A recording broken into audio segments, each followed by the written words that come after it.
Central Minister of Defense Shri Ramnath Singh ji,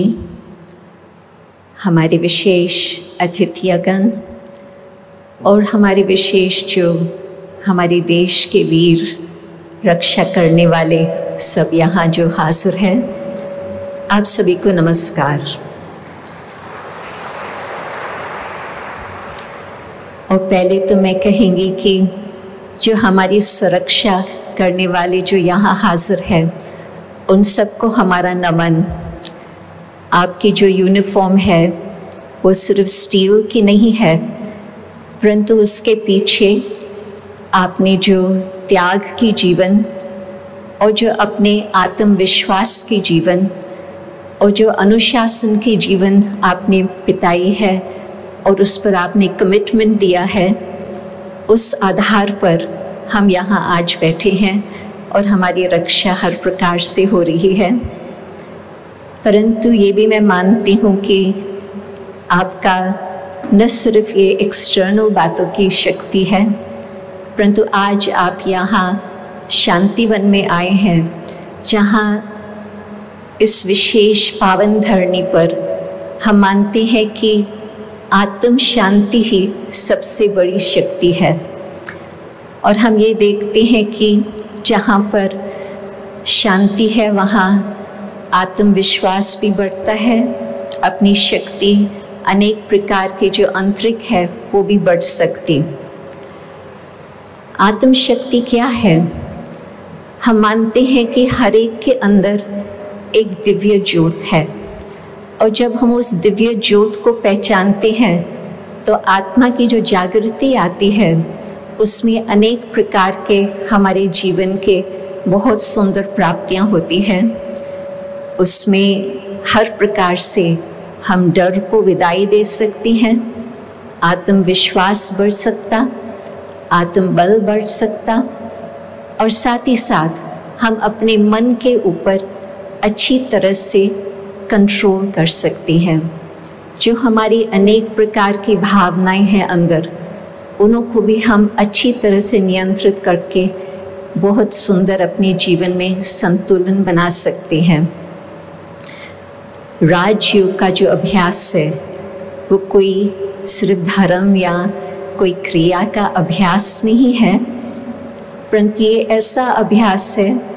जिसमें हमारी निर्णय शक्ति बढ़ती है, जिस आधार पर जो हम कार्य करते हैं उसका जो आउटकम होता है, रिजल्ट होता है, वो सदा पॉजिटिव ही होता। क्योंकि राजयोग के अभ्यास से जो हम अपने मन में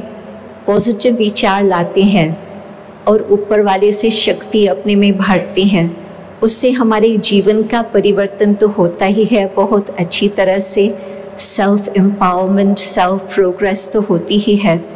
परंतु जो भी हम कार्य करते हैं, सर्व के साथ जो हम संबंध रखते हैं, उसमें भी अनेक प्रकार की प्राप्तियां होती हैं। और बाकी मैं कहेंगी कि ये न सिर्फ सेल्फ डेवलपमेंट की या सेल्फ एम्पावरमेंट की बात है,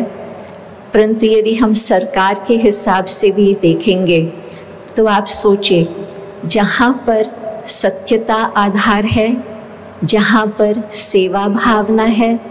जहाँ पर शांति एक स्वधर्म है, उस आधार पर जो भी बातें पॉलिसीज़ के रूप में आती है, उस सत्यता के आधार पर होने के कारण वो बहुत ही देश की भी प्रगति होती, उसकी भी बहुत सुंदर प्रोग्रेस हो सकती। तो हम मानते हैं कि ये धरनी, भारत की धरनी, ऋषि मुनियों की धरनी है, और जो आप सेवाएं कर रहे हैं वो न सिर्फ हमारी सीमा को, बॉर्डर्स को प्रोटेक्ट कर रहे हैं, परंतु आप भारत की आत्मा को प्रोटेक्ट कर रहे हैं। और मैं जानती हूं कि सरकार के लिए भी यदि ये भावना है कि हम कुछ अच्छा कार्य करें देश के लिए, उसमें जब वो ऊपर से शक्ति होती, निर्णय शक्ति हमारी सही होती, तो हर कार्य हमारा सफल भी होता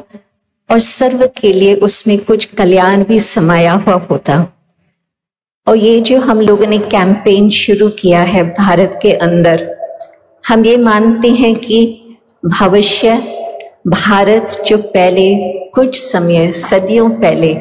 हम ये मानते थे कि भारत एक विश्व गुरु था, परंतु यदि आज हम उस सत्यता को स्वीकार करके आज हम अपना एम्पावरमेंट करते हैं स्पिरिचुअलिटी के हिसाब से, तो देश अवश्य ही ऐसे ही फिर से विश्व गुरु बन सकता।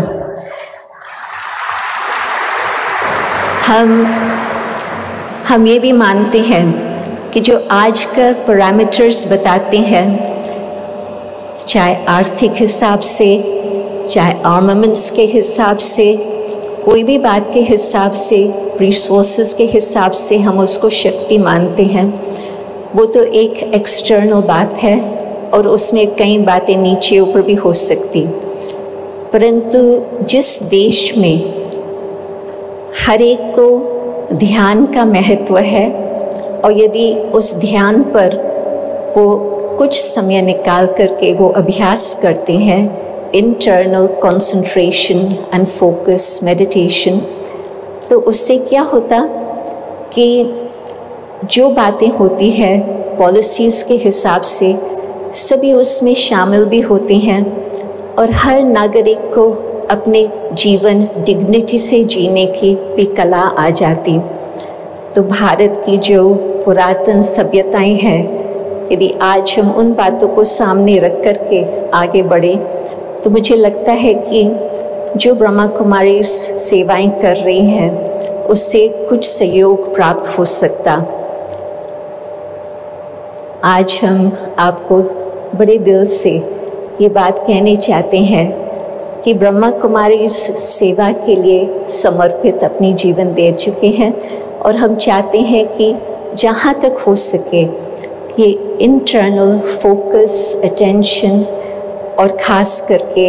तनाव मुक्त जीवन जिसके अंदर शांति की शक्ति हो, उस सब के लिए हम लोग वर्कशॉप्स भी करते हैं, ट्रेनिंग्स भी देते हैं और जहाँ पर भी आपका निमंत्रण होगा हम ज़रूर वहाँ पर अपनी सेवादान दे सकते हैं। चंद घड़ियों के लिए ये मेडिटेशन क्या है उसका थोड़ा हम अनुभव करें। तो जैसे ही आप इतना प्रेम से, धीरज से, शांति से सब बैठे हैं, ऐसे ही बैठे रहें, क्योंकि राजयोग का अभ्यास है मानसिक अभ्यास। तो कहाँ पर भी आप होंगे आप ये सहज रीति से उसको धारण करके आगे चल सकते।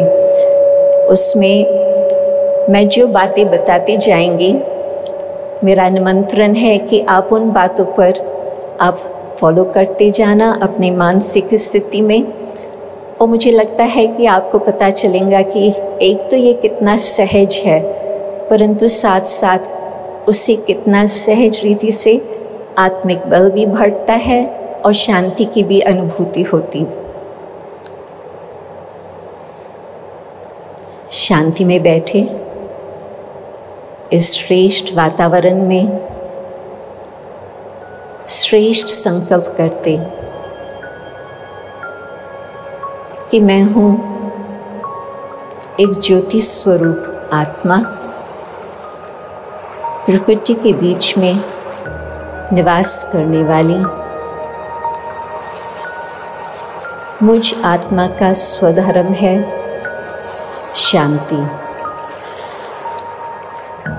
ये सोचते ही संकल्प जो पहले तेज चलते थे अभी धीरे चलने लगते और ये रियलिटी में अनुभव होता कि मैं हूँ शांत स्वरूप आत्मा, सर्व शक्तियाँ मुझ आत्मा में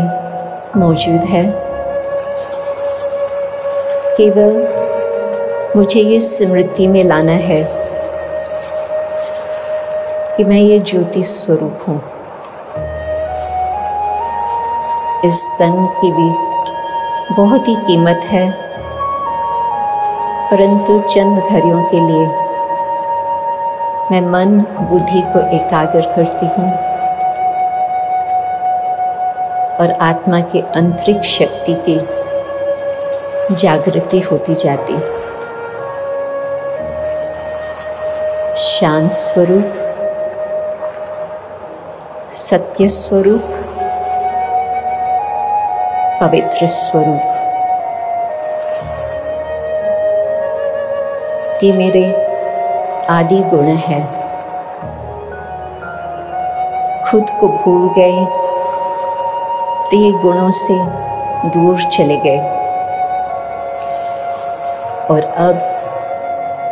जैसे ही स्वयं की स्मृति आती, सर्व शक्तियाँ, सर्व गुण उस निराकार ज्योति स्वरूप शिव परमात्मा द्वारा हमें प्राप्त होते। न केवल मुझे प्राप्त होते, परंतु ये शांति की शक्ति सतब्र फैलती जा रही और सब आत्माओं को भी ये शांति की किरणें पहुंचती जा रही।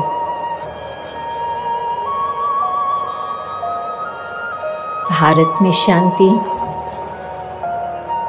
विश्व में शांति,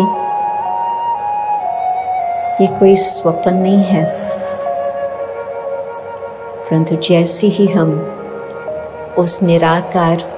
ज्योति स्वरूप को याद करते और सर्वशक्तिवान से वो शांति की शक्ति फैलती जा रही, ये अपना स्वप्न कि फिर से भारत का स्वर्णिम युग आ सके,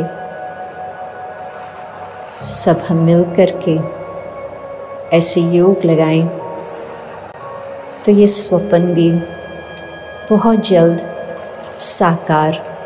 हो ही जाएगा।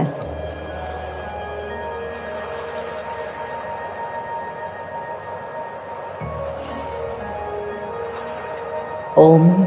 शांति।